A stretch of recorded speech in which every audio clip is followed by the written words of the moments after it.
بسم الله الحمد لله رب العالمين والصلاة والسلام على رسول الله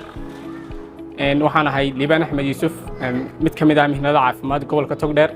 ku soo dhawaada barnaamijka Ramadaanta iyo caafimaadka waxaan ku bilaabi doonaa xiriirka ka dhaxeeya caafimaadka iyo soomka sida wada ogsoonahay soomka ama Ramadaantu waa mid ka mid ah rukniga ama waa rukniga afraad ee diinteena suuban haddii isku dayno ama tataabano xiriirka caafimaadku soomku leeyahay waxa ka mid ah soomku gabi ahaanba wuxuu ka takhalusiyaa qashinka jirka kaasoo jirka hadduu ku jiri lahaa dhibaatooyin caafimaad darro keeni lahaa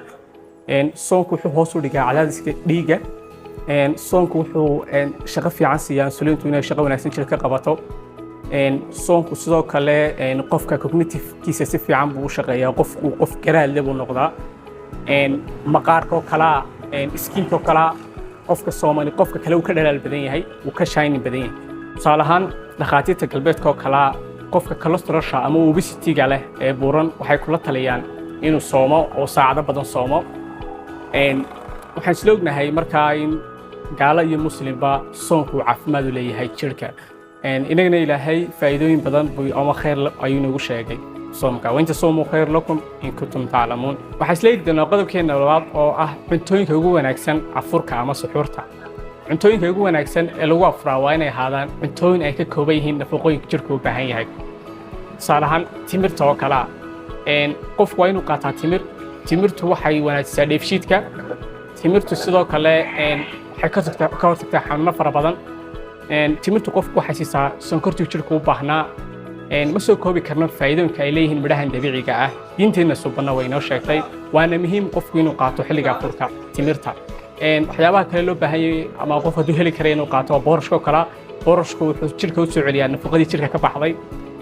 khudaarta cagaaran oo kale khudaarta cagaaran waxay u wanaagsan tahay ama waxay ka hortagtaa constipationka caloosha waxaana jirka siisaa biyo waxaa jira cuntooyin aan dadkeenu dhaadanayn oo halis caafimaad ku ah caafimaadka qofka tusaale ahaan dadka qaarba waxay ku afurayaan cuntooyin aad sonkorta ugu badan tahay cuntooyin milixdeedu fara badan tahay cuntooyinka sida carbohydrate-ka bariiska iyo baastada oo low nutrient ah jirkana hadday ku bataan keeni karaya in qofku develop karayo diabetes ama macaan waxaan ku soo gabagabaynaynaa labadan talo mid yahay exercise-ka oo kala tusaale qofku markuu afuro kala inuu exercise sameeyo dadka qaar diabetes oo Soomaaliya jira qofku waa inuu socdo oo exercise sameeyo